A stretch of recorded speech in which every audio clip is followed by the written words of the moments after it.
2021년 신년 첫 예배에 나오신, 또 인터넷으로 하나님 앞에 나오신 모든 분들을 주님의 이름으로 환영합니다.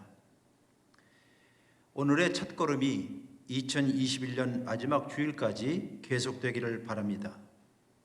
그리고 매주일마다 유턴하시기를 바랍니다.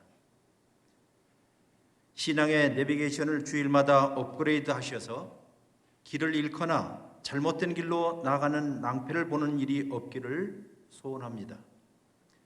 식사의 은유로 말하자면 들쑥날쑥 식사하시거나 한꺼번에 폭식하지 마시고 광야에서 하루치 양식을 먹이셨던 하나님의 방식에 따라서 52주일 매주일마다 식사 시간에 참석하여 영적인 건강을 유지하시기를 바랍니다.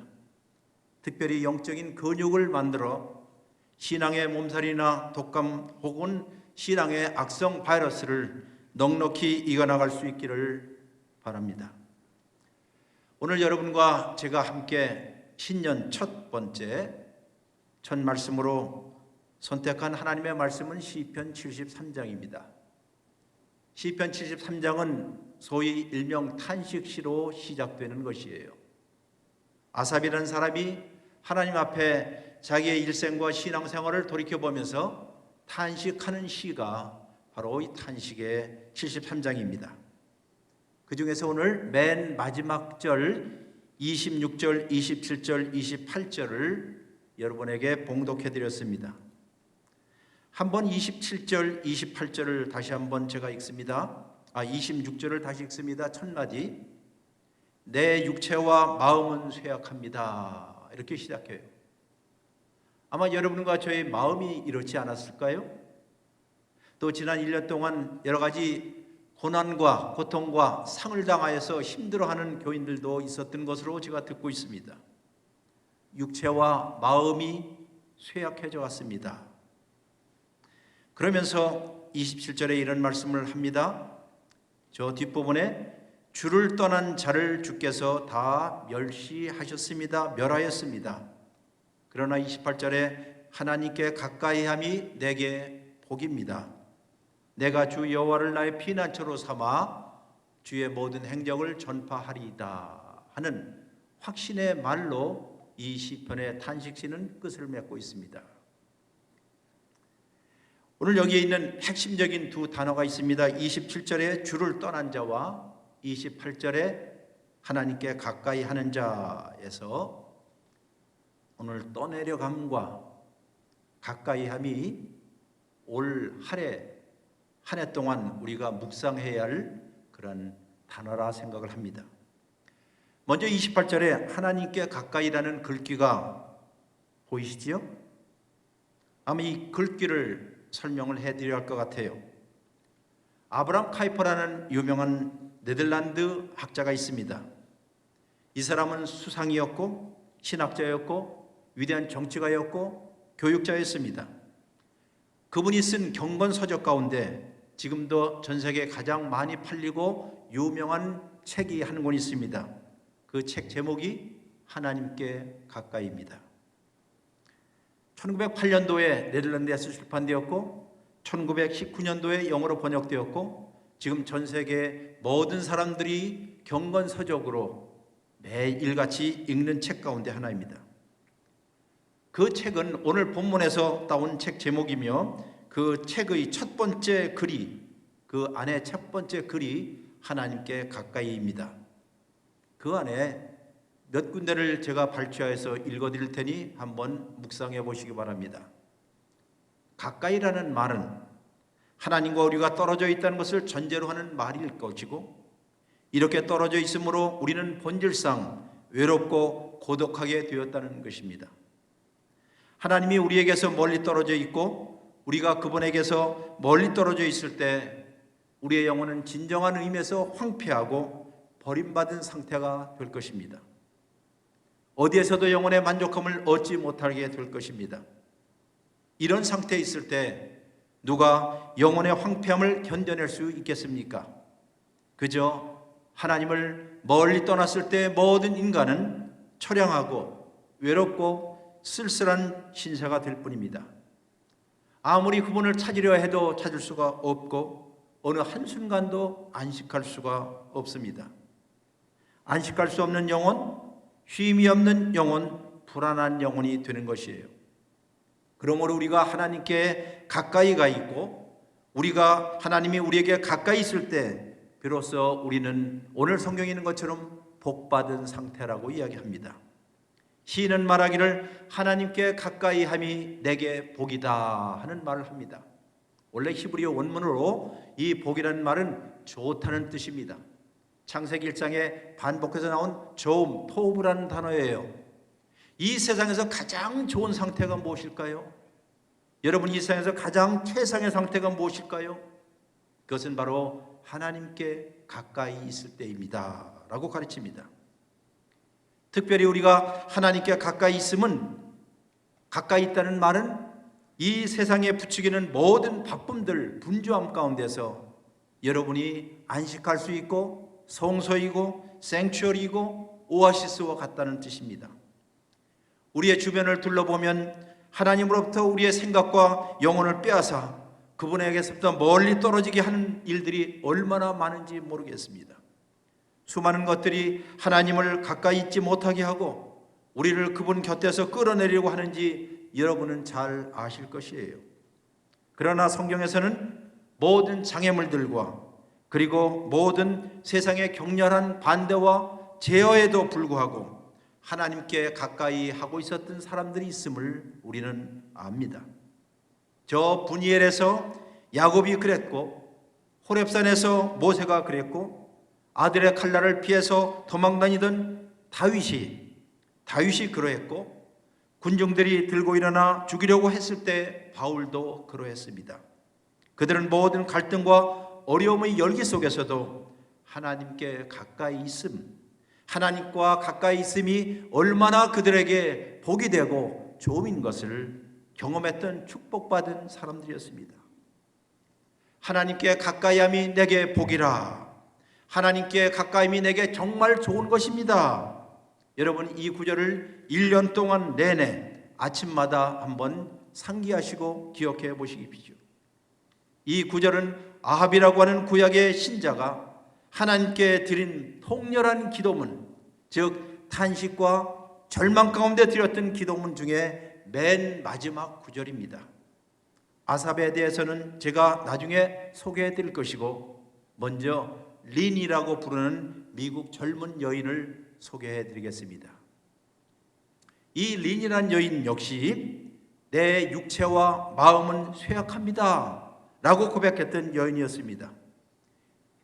이제 그녀에 대한 사연을 들어보시면 쇠약해진 마음과 육체가 무엇인지를 상상할 수 있을 것입니다. 나도 그녀의 슬픈 이야기를 들으면서 많은 생각을 했습니다.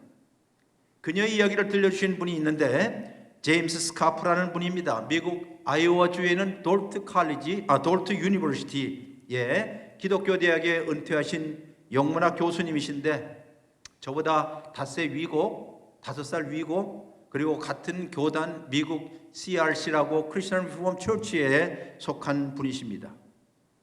그가 쓴 그 글, 즉 자서적인 글을 읽다가 제가 큰 감동을 받아서 여러분과 함께 지금 쉐어합니다. 이 여인, 린이라는 여인이 그 마음과 육체가 얼마나 쇠약해지고 피폐해졌는가 하는 문제.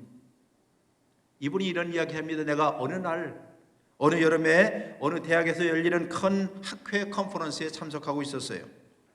근데 식사 시간이 되자 학교 카페테리아의 한 구석에 나도 음식을 먹으려고 앉아 있었습니다. 왁작지가라는 소리가 들리더니 배고픈 무리들이 카페테리아로 다 몰려오는 것이었습니다. 그래서 이 장로님은 자기 앞에 지나가는 사람들을 물끄러미 쳐다봤습니다. 자기가 알고 있던 사람은 한 사람도 없었고 또 알아야만 하는 것도 아니었기 때문에 그저 쳐다보고 있었습니다. 그런데 지나가는 사람 가운데 한 얼굴이 자기 눈에 들어오는 것이었습니다. 어디선가 많이 보던 얼굴이었습니다. 그 환한 얼굴로 쳐다보는 얼굴을 보니 분명히 자기가 봤던, 그리고 그 여인이 자기를 봤을 때 분명히 나를 알고 있다는 그 뜻이었습니다. 그러나 이 장로님은 감이 오지 않았습니다. 아니, 어떻게 나를 알지? 언제부터 나를 알았다는 것이지? 근데 도대체 저 여자가 누굴까?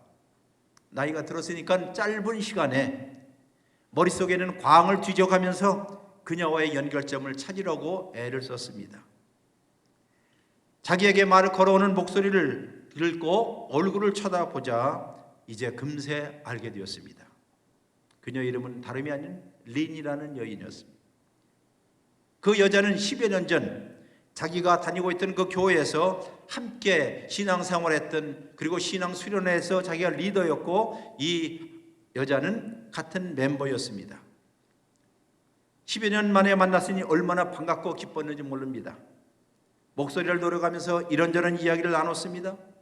10분 만에 10년간의 이야기를 다 한다는 것이 불가능하니 마치 메뚜기가 이리저리 뛰듯이 이런 얘기를 주고받았습니다. 그리고 이런 말을 했습니다. 아니, 어쩐 일로 여기까지 왔어? 여기서 뭐 하는 거야? 결혼은 했어? 아이는 몇인데? 지금 무슨 일을 하는데? 전에 여름 수련회 갔을 때에 그때 멤버들하고 같이 지금도 연락을 하는가? 가만히 린의 눈을 쳐다봤더니 눈은 빛났지만은 그녀의 기상은 10년 전과는 매우 다르다는 것을 금세 촉감으로 알았습니다. 밝으면서도 매우 조심스러웠고 뭔가 마음과 영혼이 쇠약해졌다는 것을 느낄 수 있었습니다. 여러분도 누군가 말을 해보면 알잖아요. 당시 그녀를 처음 알았을 때, 그 교회에서 같이 있었을 때 그는 조금 전에 교회에서 공적으로 신앙을 고백했고 이 앞에 나와서 신앙을 고백했고 그 교회의 정식적인 멤버가 되었을 때였습니다. 그리고 그때 고백하기를 자기는 자기의 삶을, 이 크리스천의 삶을, 크리스천 사역을 위해서 봉사하겠다라고 선언했던 그때를 생생하게 되뇌었습니다. 그렇게 알고 있는 그 린을 바로 여기 카페테리아에서 10년 만에 처음 만난 것입니다. 당시에 이 장로님이 알고 있던 린은 매우 분명한 인생의 로드맵을 갖고 있었고 대학을 당시에 졸업했고 장애인들과 함께 일하려는 계획을 갖고 있었던 그런 아주 밝은 청년이었습니다. 그리고 하나님이 이끄는 곳은 어디라도 가겠다라고 헌신의 열정이 있었던 젊은이였습니다. 이 장로님이 가르쳤던 그 당시 교회의 젊은 청년들 가운데서 그리스도를 위해서 이 세상을 바꿔놓을 수 있는 사람을 한 명 뽑으라면 그 린을 뽑을 만큼 그렇게 확실한 여인이었습니다. 그런데 이 짧은 시간 말을 들어보니 여러분, 세상 살이가 종종 그렇듯이 자기가 계획하고 바라는 대로 되지 않았다는 것이었습니다. 어느 남자와 사귀었는데 주변 사람들이 늘 조심해야 할 놈이라고 이야기했음에도 불구하고 아랑곳하지 않고 그 남자와 함께 회오리바람과 같은 사랑을 나눴고 그리고 임신을 하게 되었고 어쩔 수 없이 마음에도 없는 결혼을 하게 되었다는 것이에요. 그러나 그 후에 결혼 생활이 평탄할 리가 없었어요. 언어 폭력은 말할 것도 없고 구타와 신체적인 폭력으로 그녀의 영혼과 마음은 쇠약해지고 점점 시들어갔습니다. 그러다 보니 이 수렁을 빠져나기 위해서 그녀가 선택한 것은 고통을 잊기 위해서 술, 마약, 수면제, 신경 안정제와 같은 것에 의존하기 시작하였습니다. 그러다 보니 자연스럽게 교회에서 멀어지기 시작했습니다. 결국 이혼하게 되었고 찾아온 것은 수치심이었고 세상과 자신에 대한 삶에 대한 원망과 불평, 미움과 고통 그 자체였습니다. 그래서 이 장로님, 스캅 장로님이 그 린에게 이렇게 물어봤습니다. 린, 어떻게 하다 그렇게 되었어? 어떻게 하다 그렇게 되었어? 여러분, 어떻게 하다 그렇게 되었어? 라는 이 말은 단순히 그 여인에게 하는 말이 아니라 사실상 여러분과 저에게 하는 질문일 수도 있을 것입니다. 어느 일순간에 그렇게 되었나? 갑자기 그렇게 되었나? 하는 질문입니다. 여러분, 신앙이라는 것이 어느 불행한 순간들이 갑작스럽게 어느 순간에 닥치기는 합니다. 예를 들어서 2014년 4월 16일 날 전라남도 진도 해역에서 일어난 세월호 참사가 그렇습니다. 그날에 일어났습니다. 그러나 곰곰이 들여다보면 갑자기 발생한 사건은 아니었습니다. 수년 전부터 이곳 저곳에서 서로 연결되어 있지 않을 것과 같은 자그마한 부조리들, 부정직한 것들, 악습들, 나태들, 적폐들, 혹은 책상 밑으로 건네주는 뇌물들, 아무런 생각 없이 그저 관행이라고 했던 일처리들, 아니면 술자리들, 일그러진 인간관계들이 그 비극의 날을 향하여서 서서히 힘을 모여왔던 것이었습니다. 그리고 그날에 그 사건이 일어나는 것이에요. 어떻게 하다가 그런 일이 되었어? 어떻게 하다가 그렇게 되었습니까? 하는 것은 오늘 이 말씀을 듣고 있는 여러분들 가운데 어떤 분들에게 꽂히는 말씀일 수도 있을 것이에요. 한번 상상해 보십시오. 이 서초동에 있는 가정법원 대기실을 서성거리는 사람들을 한번 생각해 보십시오. 이혼 서류를 들고 가정법원에 온 갓 결혼한 젊은 부부에서부터 중년 부부의 가정, 그리고 황혼 이혼을 꿈꾸는 노년에 이르기까지 모두에게 한번 물어보세요. 어떻게 하다가 이렇게 되었습니까? 어떻게 하다가 이렇게 되었습니까? 말입니다. 그 장로님이 물었던 질문에 대해서 리는 이렇게 대답했습니다. It just happened. 어쩌다 보니 그렇게 되었어요. 어떻게 이렇게 되었는지 모르겠어요. 라는 대답이었습니다.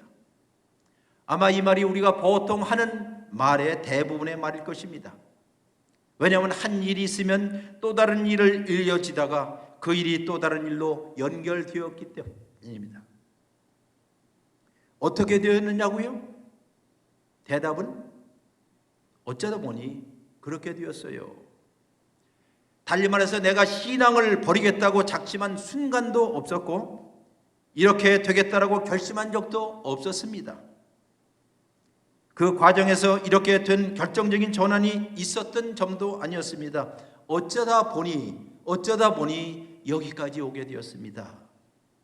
사실상 이것은 우리들 가운데 다반사일 것이에요. 어쩌다 보니. 어느 어머니에게 성장한 두 딸이 있습니다. 이 두 딸을 위해서 어머니가 매일같이 기도를 해요.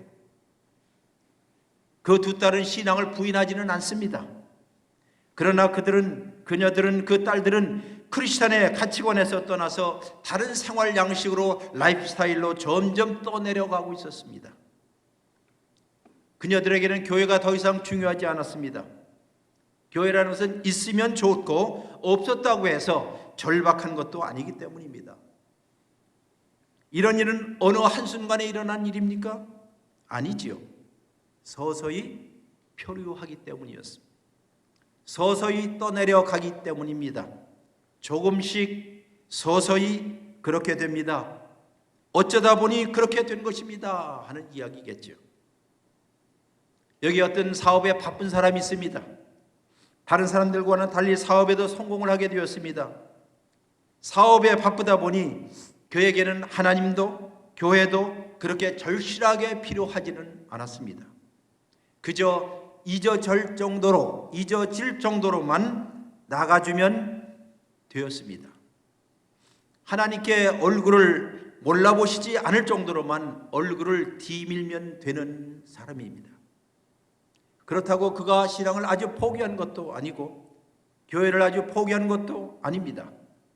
그러나 이미 상당히 멀리 떠내려가 표류하고 있는 상태가 되었습니다. 다시 돌이키기에는 너무나도 멀리 떠내려온 것이었습니다. 이런 일들이 어느 날 갑자기 생겼겠습니까? 그건 아닙니다. 어쩌다 보니 이렇게 된 것입니다.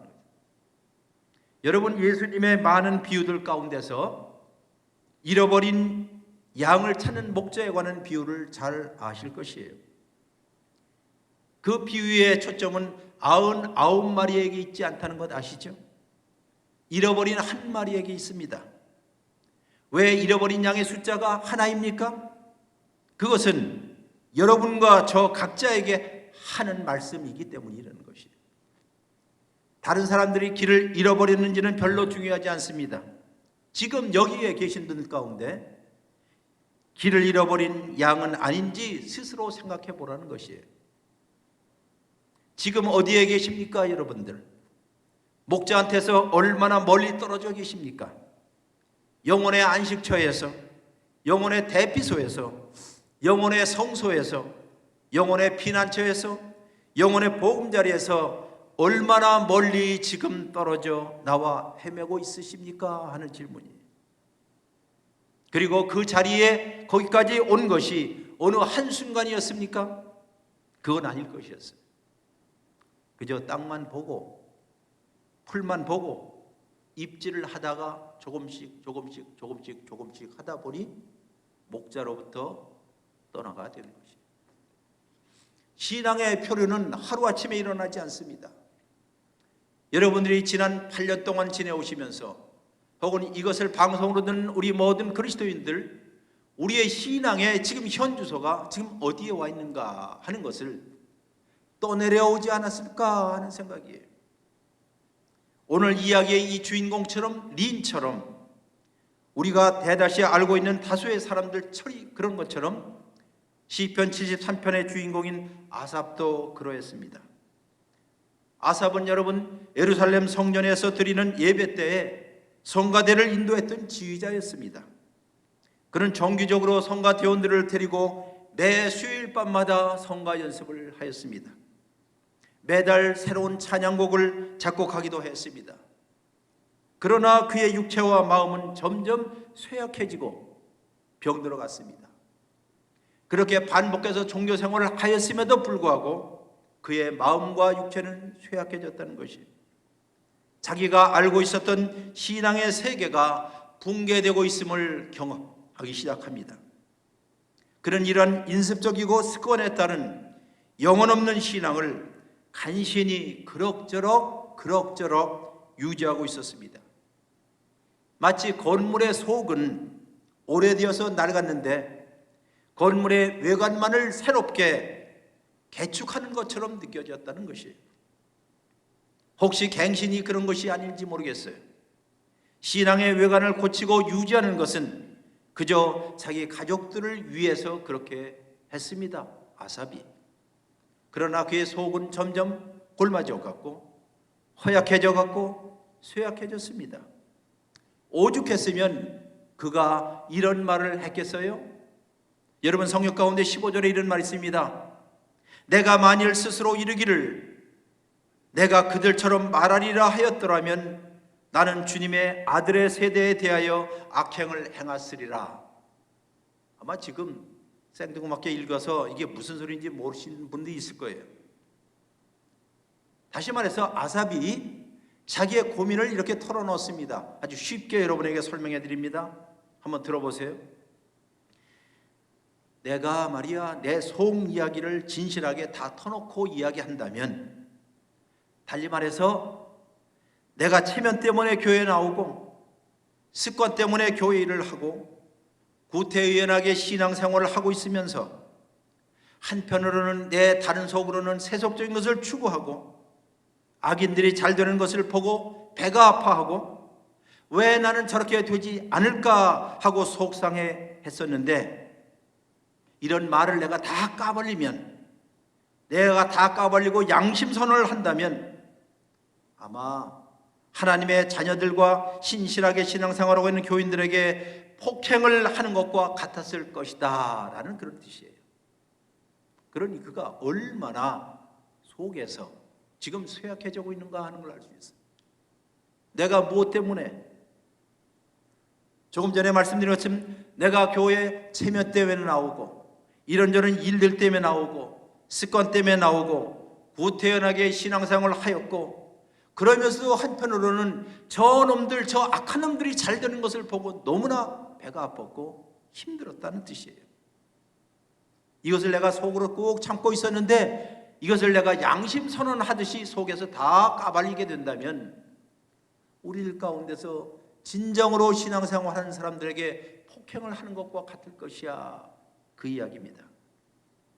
달리 말해서 아삽에게는 무엇인가 어떤 일들이 그의 마음을 빼앗아갔다는 것입니다. 그의 경건심도 진정한 신앙심도 조금씩 좀먹어가기 시작했습니다. 이제는 벌거벗은 것처럼 혼란스럽게 되었습니다. 신앙생활에 어떤 활력도 느껴지지 않았습니다.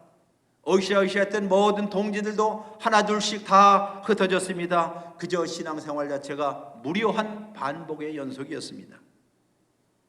아마 이렇게 된 이유는 주변에 사람들 가운데 영적인 순전성이 있는 사람들이 점점 없어졌기 때문에 이럴 수도 있을 것이에요. 아니면 신학적으로 얘기해서 하나님께서 그에게 오랜 동안 침묵하셨기 때문에, 침묵하시는 것처럼 느껴졌기 때문에 이랬을 것이에요. 어찌되었든 삶과 인생의 세찬 물살에 지금 표류하고 있는 한 영혼을 그려내고 있습니다. 의심도 생깁니다. 회의도 생깁니다. 정말 이 길을 가야 할 것인가? 때때로 무감각합니다. 냉담합니다.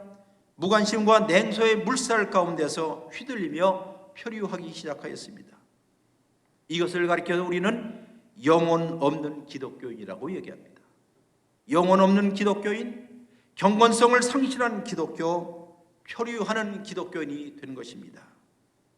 그런데 하나님께서 하나님께 가까이함이 내게 복이라, 바로 이런 은혜의 때가 들어옵니다. 아삽은 이 말과 함께 자기를 찾아오시는 하나님의 은혜에, 어느 순간 찾아오는 하나님의 은혜 때문에 아삽은 다시 교회로 돌아갔습니다. 린 역시, 아까 이야기했던 린 역시 교회 당회 앞에 서서 자기의 신앙 고백을 했던 바로 그 자리에 다시 서게 됩니다.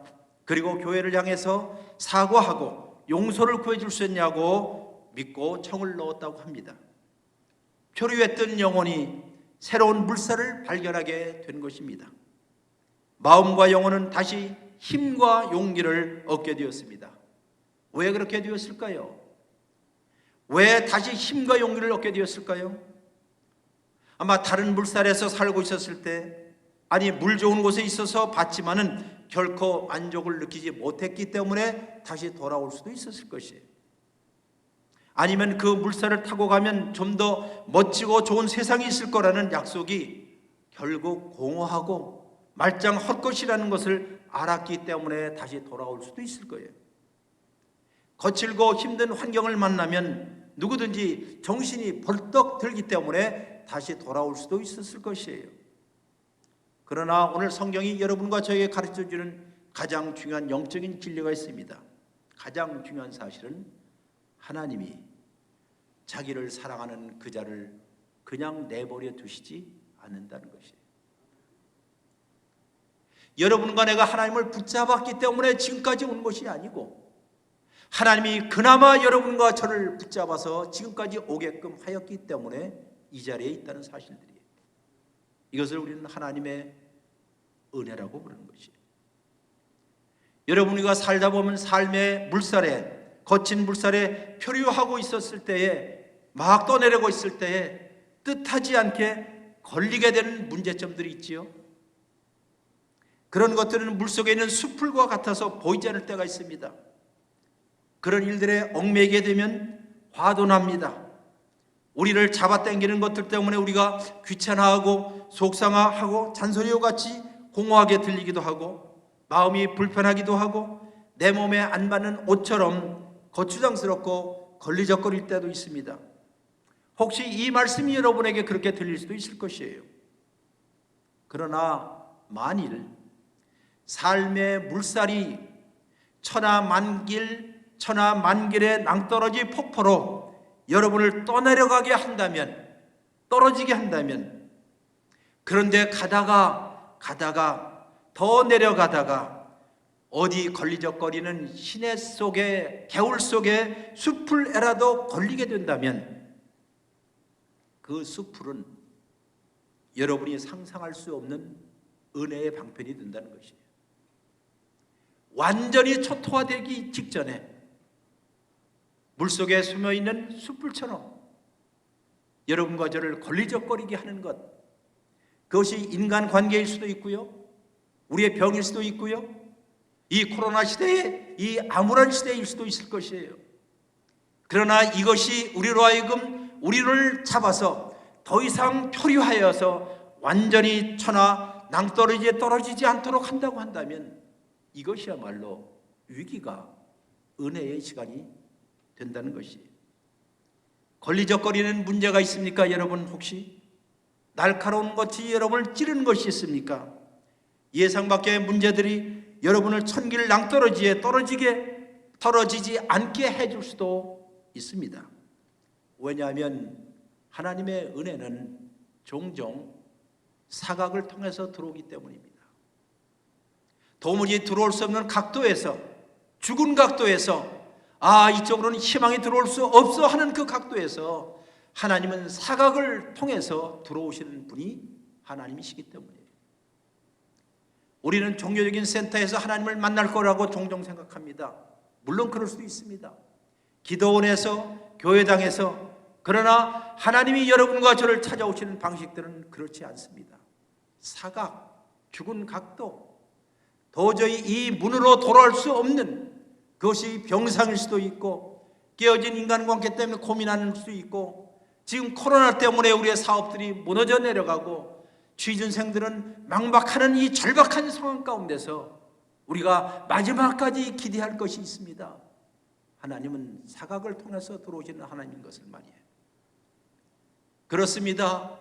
오늘 전에 이야기했던 린도 그러했고, 아삽도 그러했고, 잃어버린 탕자도 그러했고, 잃어버린 한 마리의 양도 그러했고, 여러분도 그렇고 저도 그렇듯이 내 육체와 마음은 쇠약합니다. 이렇게 시작을 해요. 그러나 끝에 가서 우리 모두가 하나님께 가까이 함이 내게 복이었습니다 하는 위대한 반전의 고백이 있기를 소원합니다. 사랑하는 성도 여러분들, 2021년 한 해 동안 하나님께 가까이 하는 일에 힘써 보십시오. 그리고 매 주일마다 하나님께 유턴하십시오. 하나님께로, 교회로, 신앙 공동체로, 무엇보다도 하나님의 말씀 성경으로 유턴하시기를 바랍니다. 그리고 2021년 이 해의 맨 마지막 연말에 내가 주 여호와를 피난처 삼아 주의 모든 행적을 전파하리이다 하는 이 마지막 절의 아삽의 약속, 내가 주의 모든 행적을 전파하겠습니다 하는 이 약속이 올 연말에 가서 우리가 주 여호와를 피난처로 삼아 주의 모든 행적을 전파하였습니다 라는 우리의 간증과 고백으로 바뀌기를 주의 이름으로 축원합니다. 기도하십시다. 자비로우신 하나님 아버지, 우리는 이것저것 입질을 하다가 혹은 캄캄한 밤에 코로나의 사태로 인하여서 길을 잃어버린 것처럼 힘들어하다가 정작 주님을 떠나서 멀리 표류하고 있었습니다. 이 신앙 공동체를 만들어 주신 것이 8년 전이었습니다. 그리고 그럭저럭 왔습니다. 그러다가 어떤 이들은 신앙에서 떠난 분들도 있었고, 또 주위에 있는 여러 환경 때문에 어려움을 겪고 있는 분들도 있습니다. 오늘 이 아침에 우리에게 주신 말씀을 다시 기억합니다. 하나님께 가까이 함이 내게 복이었더라. 하나님께 가까이 함이 내게 정말 좋은 것이었어 하는 신앙 고백의 반전이 있게 하여 주옵소서. 예수 그리스도의 이름으로 기도했습니다.